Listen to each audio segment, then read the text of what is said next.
Hey folks, it's Dave. Welcome back to a brand new video. Today on the channel, we're back with some more FM22 action. And we've got the Season 2 review with my Wolverhampton Wanderers save. Live every second of the save, live over on twitch.tv/Dave as a party. So keep your eyes out on my socials to see when I am live. But really enjoying it. Obviously, smash through Season 2 now. If you haven't already caught the Season 1 review, you can go and check that one out.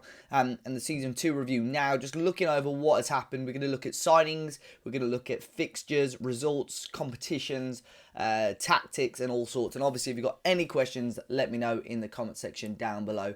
Now, firstly, unfortunately, I did save an extra copy of the save when we had the season review, and that save is corrupt. So we're going to have to sort of improvise a little bit on this, but we should have all the information that you guys need to review Season 2, and you might see a few little teasers for Season 3 in and amongst the video. So keep your eyes out and let's jump into it. So we'll kick off with the transfers. I think this may well have been one that was pre-agreed, and you may have seen it on the last video, but Martin Neto came in on a free from Benfica. It's always good, I think, with the Wolves transfer strategy in game. The board always want you to try and sign a few Portuguese players, which is what we did really. But he came in on a free from Benfica and pretty much sat in the 23s all season.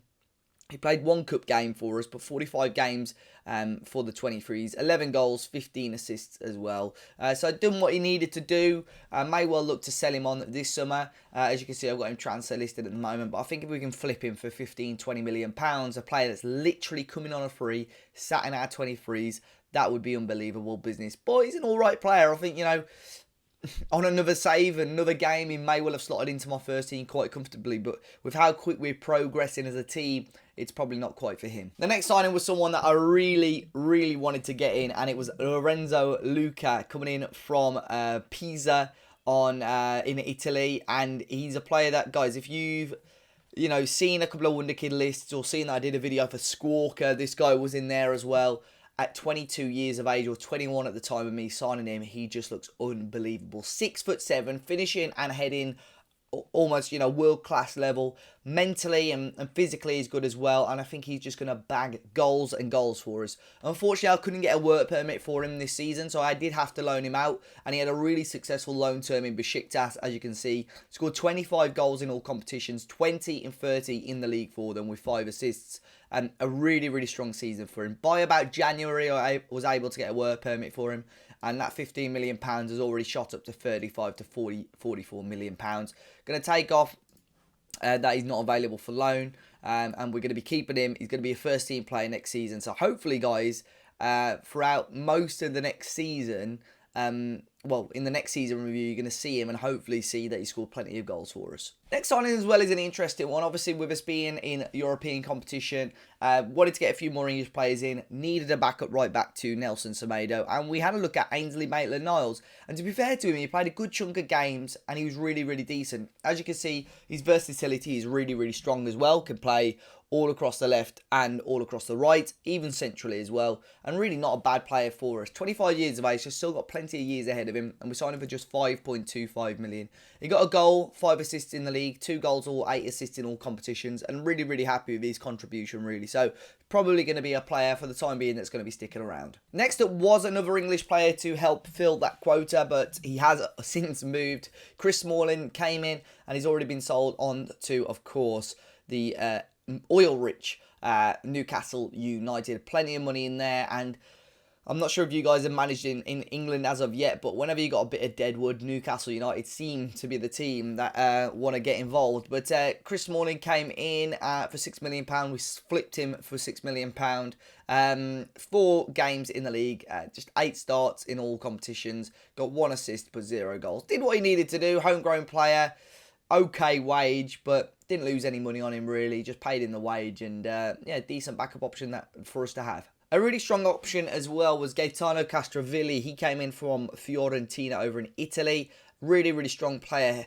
Over the last 2 or 3 editions of Football Manager, this guy's been really good. Stands at 6'2", a really strong central midfielder.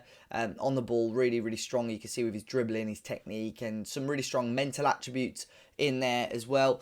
Really played second fiddle, I'd say, to Neves this season. He still got himself 28 games, but you can see 21 starts. predominantly in the league, with 23 sub-appearances as well. Got himself a couple of goals and a few assists as well. Signing for £25 million. He's one of those players, he's moaned a little bit about his game time, but he knows he's a squad player. He knows that possibly he's not going to be starting every single game, but very, very good option for us to have. We now move on to Benjamin Cesco, who's turned out to be one of my favourite players, especially this season. A lot of people in my Twitch chat were really bugging me to sign this guy, and I was looking at his attributes and thinking, he's good, but is he the level that I want to have? But then once again, you sort of compare him to Lorenzo Luca, height at 6'4", but the difference is this guy's quick as well. For a guy of that sort of height, for him to have 16 acceleration, 15 pace, it's really good. And of course, he's a couple of years younger than Luca, so decent finishing still, decent heading. Loads of time for this guy to improve. You can see his value is already shot up 91 to 127 million market value at the moment. But last season in the league, really strong performances. I think he got Premier League signing of the season as well, ahead of the likes of Erling Haaland, who smashed the league up. But 15 million overall for Benjamin Cesco, 18 goals in 32 league games. And bearing in mind, only 18 of those were starts. So his goal to minute ratio is fantastic, and a 26 goals in all competitions for him. So a really, really strong season overall for Benjamin Cesco. If you've not heard of him, or you want to have a look at him, he's from Red Bull Salzburg at the start of the game, and still very, very young. So £15 million for that amount of goals seems like a steal. Next up, we move to Namdi Collins. Again, another player that I've sort of dabbled with across a few FMs, really. Last FM in particular is a really good young defender coming from Borussia Dortmund. Quick. That's the main thing with him. He's tall, but very, very quick as well, and can always turn out to be a really solid defender. Didn't play a huge amount of games for us last season. He was predominantly in the under-23s, but managed to grab himself 11 goals and 4 assists for the 23s. He came in towards the end of the season, played a couple of cup games and mainly in the league, 2 league games and 3 games off the bench as well. So maybe next season might look to integrate him a little bit more, or at least get a really solid loan spell for him just to keep his value up high. But very strong player. Really happy with that deal to sign him for just 4.5 million. Definite profit in there long term. Next up is the number 10, or at least I used him quite a number of times in that attacking midfield role, is Yusuf Chamiti, a player who currently is on loan at Barcelona in real life. In-game, Barca didn't take up the option to sign him. He went back to Rapid Vienna, and we took advantage of that. We signed him, as you can see here, for just £7.5 million. Came in and played a huge amount of games. Him and mainly Thiago Almada playing as the attacking midfielders in our system. Grabbed himself 5 goals and 10 assists in all competitions. But again, such a young player, just 20 years of age, really flourishing into something quite special with his really strong determination, but strong dribbling, technique and pace.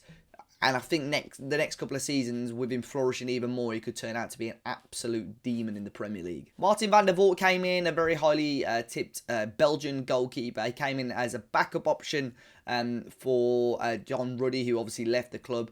So he's a backup option for Jose Sarr this season. And he's been okay. I signed him for £9.5 million. His record isn't great. He played 13 games and kept just 2 clean sheets in competitive action. 4 league games, conceding 8. 5 cup games, conceding 10. 4 Champions League games, conceding 13. So it wasn't a fantastic spell for him, but obviously still a very young goalkeeper. Something with him, really, I know his handling's 12, but there was a lot of efforts that he was just parrying away and ended up falling directly to attackers, which was a little bit frustrating. But maybe, with him being quite young, we can give him the benefit of the doubt. So still a lot of time left for Van der Voort, but still needs to impress me a little bit more. Next up is Namdi Collins. He came in from Olympiacos. I am trying to move him on now, mainly because of other options coming in. We signed him for £13 million from the Greek side, and he's come in and done a job. 18 starts in all competitions, 10 appearances off the bench, so 28 games in total, scoring 5 goals and getting 2 assists. Like I said, done the job that he needed to do, really, as a backup mainly to Zakaria, who obviously we already had in the squad.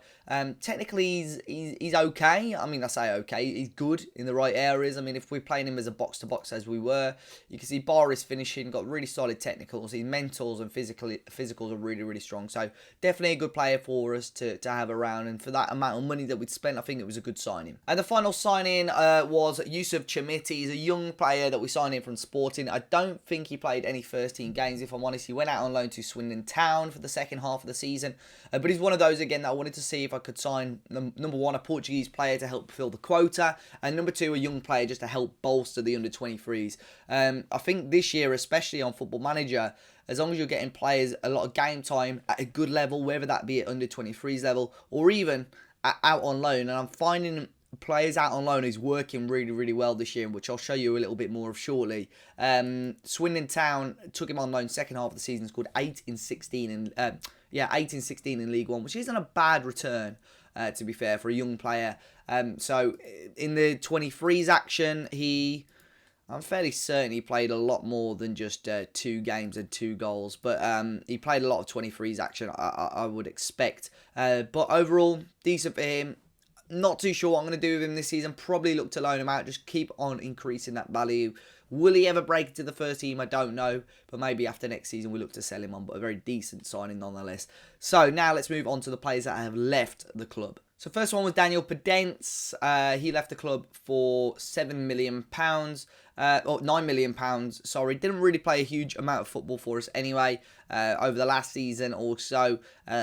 Playing sort of as that number 10 role, but we've got £9 million from him. A little bit of a loss on him over the few years, but we've cashed in on him. Just wanted to bring in better players, more complete players, and unfortunately Pedence wasn't quite the right mould for the system that we were trying to create. Next up was Conor Cody, again another player that unfortunately just probably wasn't quite the right player for the system. I think a lot of people will tell you, especially the people that watch me quite a lot, I don't really hold much sentiment on Football Manager when I play the games. Of course, me watching Wolves as a fan in real life is a completely different thing to when I'm managing them and playing with them on Football Manager. So players like Cody, when I know they're not good enough, I'm not going to let them stick around. I moved him on for £7.5 million and obviously strengthened the centre-back area quite considerably. So yeah, he's just one of those players that he's sort of done the job. Leander Dendoncker was also somebody that I wanted to move on. In the end, probably didn't quite get the money that I wanted for him, but he moved to Sevilla for £9.75 million. Played a good number of games for the Spanish side this season, but again, another one that I just wanted to move on, bolster and freshen up the team, and unfortunately, Dendoncker was one of those players that we did sell. Catroni was another one. He came back from a loan with Empoli, and we sold him. We offered him out, to be fair, and got £6 million from Everton. Another one that maybe if we loaned him out, could have raised his value a little bit. But even with Empoli, he scored just 4 goals in 31 games. I don't know why Everton signed him up. As you can see, smashed it for their 23s, I assume. Scored 23 goals in 31. But we sold him on. And I'm pretty sure Everton have been looking to get rid of him for quite a while. So, yeah, we'll take the money. Catrone was never ever going to make it in our squad, so ta-ra a bit. Mendy Boller as well, we moved him on £7.5 million. He was out on loan in season 1 at Grasshopper. Again, was never going to be a first team regular, so I thought, can we jump on it and get the money now? And we did. He moved to Union Berlin, who are in the Bundesliga. Unfortunately, they've just been relegated, but yeah, good little bit of money for him. And then other than that, it was just these sort of, as you can see, loan moves and so on, really. A lot of players going out on loan. A few fringe players leaving the club, such as Totti, Shabani, Dadashov, and so on, Corbiano, just to get rid of a little bit of dead wood and just help us strengthen our team overall. So now it's time to see how we got on in the competitions, and let's start off with the Premier League, folks. We finished 4th in the league, with a plus 44 goal difference, 79 points. In the end, finishing 3 points ahead of Arsenal to finish in the top 4, but 11 points ahead behind Liverpool and Man City, and 14 points behind Manchester United, who ended up lifting the title. We actually scored level the most goals in the league, but as you can see, 59 goals conceded was it was the most in the top half. So that's obviously an area that we have to consider. But I suppose with the system, you saw it last season, it is very all-out attack. You know, you are to expect that, but maybe us bolstering the goalkeeper or defending departments this summer could help us do that. But really solid season overall, 24 wins, 7 draws, 7 losses. We'll have a closer look into those in a second, but you even look at some of the losses are avoidable.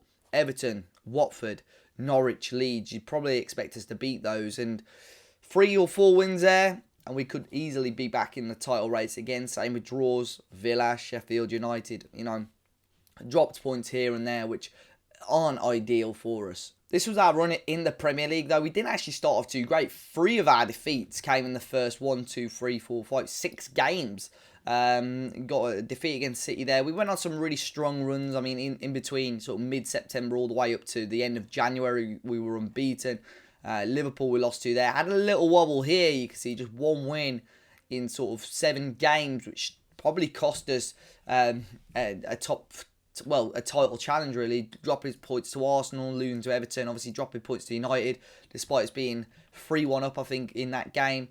We ended the season strongly, which you'd expect against the teams that we played there, but frustratingly, points dropped. But I think it's encouraging that we were able to get ourselves in that position, and there were still avoidable games.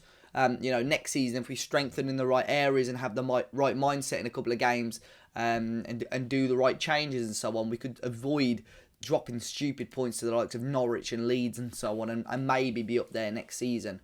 The cup competitions were really, really good for us though. We'll start off with the FA Cup. We actually went on to win the FA Cup, which is a huge achievement. We beat Sheffield United in the third round, 2-1. Diakabi scoring twice there. We then beat Ipswich Town. It was a bit of a thriller, to be fair. A 6-5 win there. Probably shouldn't have been as close as that, to be honest, but they did quite well against us, scoring plenty of goals. Cesco scoring, Badia Shill scored twice, Kamara, Traore and Demir. We then beat Everton 2-1 in the 5th round to get through to the quarter-final. Tellez and Cesco scoring there. We then beat Blackburn 3-0 in the quarters. Benoit Badia Shill scoring a hat-trick, all from set pieces. You love to see it. And then Chelsea, we played in the FA Cup semi-final. I knew when it was a semi-final draw, if we could, when we got Chelsea, I thought if we win this game, we got Norwich or Newcastle, I think it was in the final, for me was a winnable game. So we got through that just about against Chelsea, a late goal from Cesco to win it. And then we went on to beat Norwich quite comfortably, 3-0 in the final, which was, of course, a fantastic win. The EFL Cup wasn't much different either. We went and lifted that, so it was a domestic double for us this season.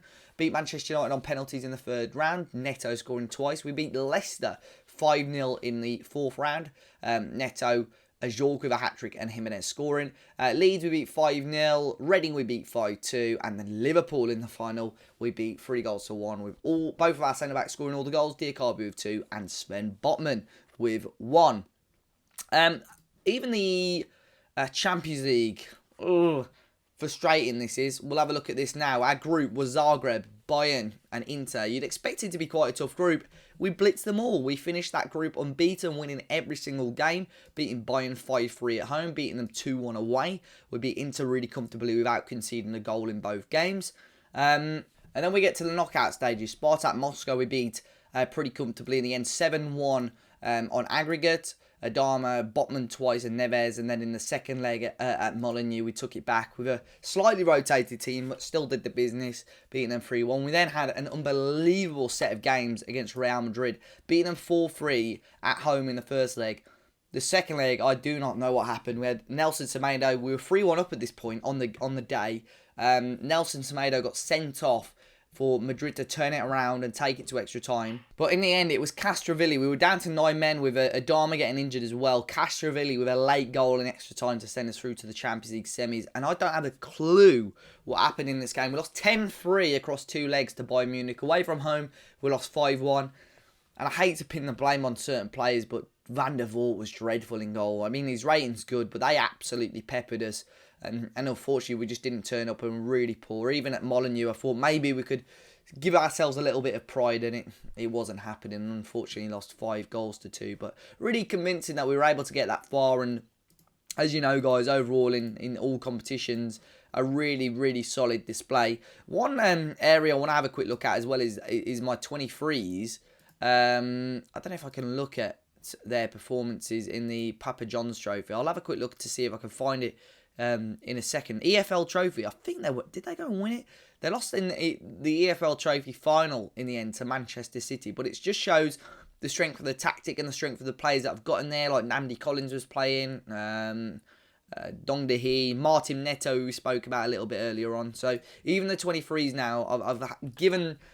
I'm looking at the staff and revamping that a little bit ahead of Season 3, but even they did really, really well overall. Let's have a quick look at the tactic now anyway. This is what we used throughout the season. Very subtle tweaks and changes to last season in terms of a couple of roles. set pieces as well. But the main one is that number 10 role. I've sort of was umming and ahhing and changing things, and I could still probably improve this, but we've got the Trequartista in there as that number 10 role, and I've sort of stuck with that the whole season, and it seems to be doing quite well, getting much better performances out of the number 10s. And as sort of an outsider looking at this tactic, you think, my God, that is way too much. But you've seen with the results, you've seen with the amount of goals we're scoring, it's good. And I've just got to strengthen that tactic a little bit more, and hopefully then, strengthen in a couple of areas, and then hopefully we can see us be a little bit more competitive in the league, and possibly, get a little bit more silverware. Who knows? Really looking forward to seeing how we could get on with some of our new transfers. Try not to ruin it too much, because obviously because of the save being corrupted, I'm on the save right now as we speak, and I can see it on my screen. I'm hopefully going to be clever enough to edit it out, but I can see it on my screen, all the new players that I've already signed. We have got a lot of money to spend. There's players that are probably going to be leaving and so on. But I'm going to pick out one or two players that I thought were really, really strong throughout the year. And, if you're managing Wolves, I'd urge you to keep them. Or if you're, or maybe they're players I've signed, or if you're looking to sign players on your save as well. I'm going to start off with Mukhtar Diakabi, who was a player that I really didn't know what to expect when I signed him. I signed him in previous years of FM. We signed him for 27 million from Valencia, and last season he was really strong. 12 goals in all competitions, 50 games overall for us, 7 in 33 in the league. He got 2 assists, 5 player of the match awards, and just seemed to be really, really reliable. He actually scored, you see last season he scored a huge amount, 6 in 15, but 7.41 average rating across 50 games. I think is 7.39 if we're going to be picky across 50 games. He's really, really solid there. Ruben Neves for me it's probably the most polished and the best Ruben Neves that I've been able to use on Football Manager. And you're playing to his strengths a lot more. Rather than me playing with him as a deep line playmaker, sitting him a lot deeper, he's getting forward more, and look at his attributes flourishing. Still only 26, so I'd say he's got 2 or 3 years left at the top of his game.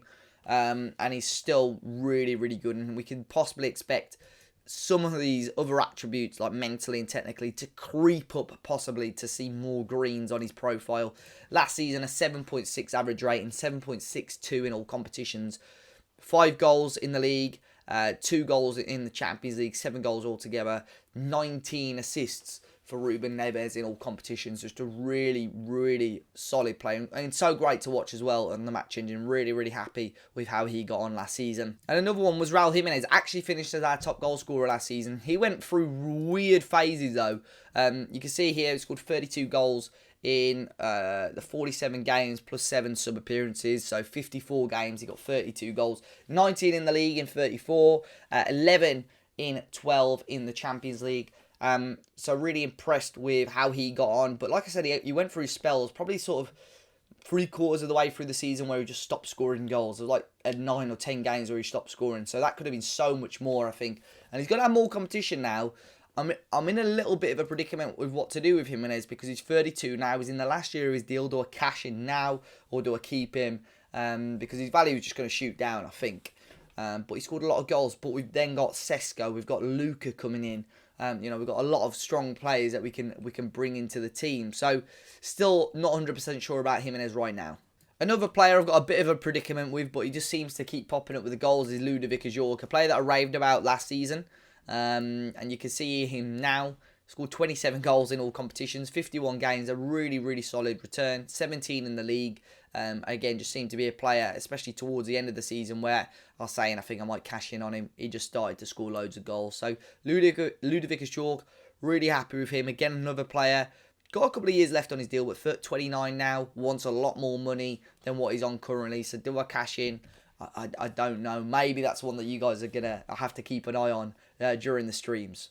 But there were a couple of players out on loan that did really, really well as well. Leonardo Campana, of course, he came back from a loan at Grasshoppers. We loaned him out to Angers in France, and he smashed in 18 goals in Ligue 1. So his value was really restored. He was out of contract at the end of this season. He didn't want to renew because he was on the transfer list. I simply took him off the transfer list, gave him a new contract, knowing in my head that I was going to cash in on him at the end of the season. That's exactly what we've done. So he got 18 goals last season in France. I think I'm going to cash in on him, but we're going to make over 10 million quid, which is solid. Maybe with another loan out, we could have possibly squeezed a bit more, but to help us strengthen ahead of Season 3, I think that's a really good piece of business. Jason Mosquera as well, a player that I really do like the look of, but maybe it's the right time to sell it. Is he ever going to be at the level that I want him to be at? He's really solid, to be fair, but he had a really solid loan over in Anderlecht. 30 games, 3 goals, 2 assists, 4 man of the match awards, and probably another player that I am going to move on just to bring in that quick bit of money to the club.